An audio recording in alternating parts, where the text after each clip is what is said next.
Welcome to Charts Today. My name's David Linton, and today's edition for Wednesday, the 14th of March, comes to you from London. And we see here the dollar turned bearish yesterday, recovering a little bit this morning, but we're back below the cloud, bearish on all three time frames, long, medium, and short term. We haven't activated this downside target yet to a new low, a further 3.2% lower if we do activate that. So a move below that low would activate that downside target. In fact, this low here.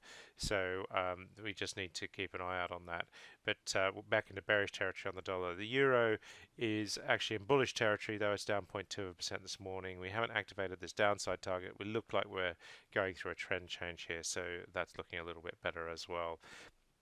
Japanese yen we see the dollar just looking a little bit stronger here, so it's holding on there. And sterling, we're still below the 140 level, though we are above the cloud, so we're bullish short term against the dollar. That's mostly about US dollar weakness. Against the euro, we're also seeing a little bit of a rise in sterling as well. And against the Swiss franc, we are also seeing that too. Against the Australian dollar, we're just recovered a little bit yesterday, but falling away again this morning. So sterling just not looking quite as strong there. Bitcoin is back below the $9,000 level into bearish territory here. Downside targets of 8,700, 8,800, 7,390. So we are just seeing potential for this low to be tested again. So just looking a bit bearish. And the weekly cloud we're seeing here, prices just moving below as well. So that's looking a little bit less good than it has been on the short term. Looking at the US market just falling away a bit yesterday, but recovery still in train. And if we look at the Nasdaq 100, we see here that we're just coming back to test what was resistance. Now hopefully will become support. That would be quite a good confirmation. And if we look at the Dow has been down quite sharply on the last couple of sessions, so we are just seeing that coming back a little bit. But at the moment, it's about whether tech can hold on to those gains and keep the market pushing higher. And the Russell 2000 is looking pretty strong as well.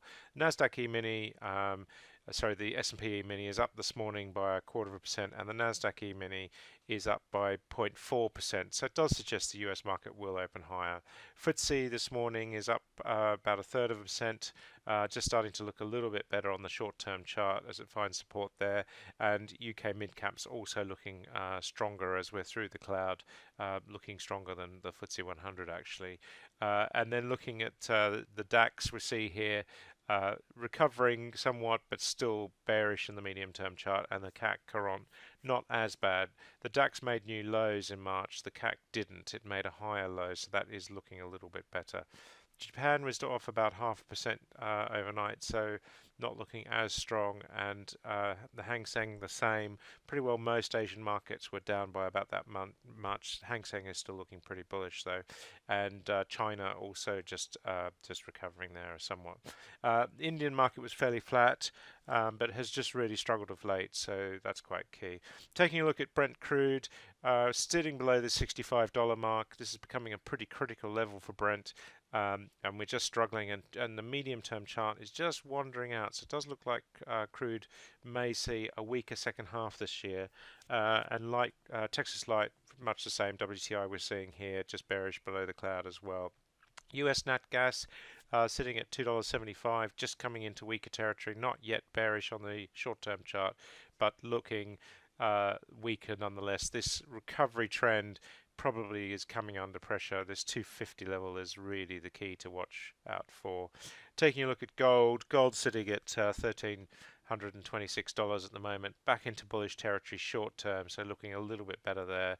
And we have an upside target to 1340 and then 1362, which takes us to the long-term resistance area. And looking at silver, we're looking a little bit bullish there as well. US 10-year yields fell away quite strongly yesterday, and we're in a bear trend now just on the short term. We've got a downside target of 279. We're sitting at 284 at the moment, so really just flattening on the yield here. This could be just a consolidation before we have another move up, but at the moment that is the worrying aspect. We've got this new target of 3.07%. We did have one target here on this thrust of 3.01%, but that's been negated, taken off the chart. So it does look like for the moment we're not going to see that move to 3% for a little while yet. Apple looking still pretty strong, coming back just from its new highs there. Amazon has been the real star and still continues to look like the tech major to watch. It's just really just powering ahead. Google just struggling to make new highs there. And Facebook just back to these low 180s. Facebook shares have really been sort of in the doldrums now for the last several months. And Microsoft just did fall back again yesterday. We saw a lot of tech falling away yesterday, just having risen strongly, just giving up quite a bit of those gains. So for the moment, we need to just watch how that performs over the next day or two. That's it for today. Until tomorrow, happy charting.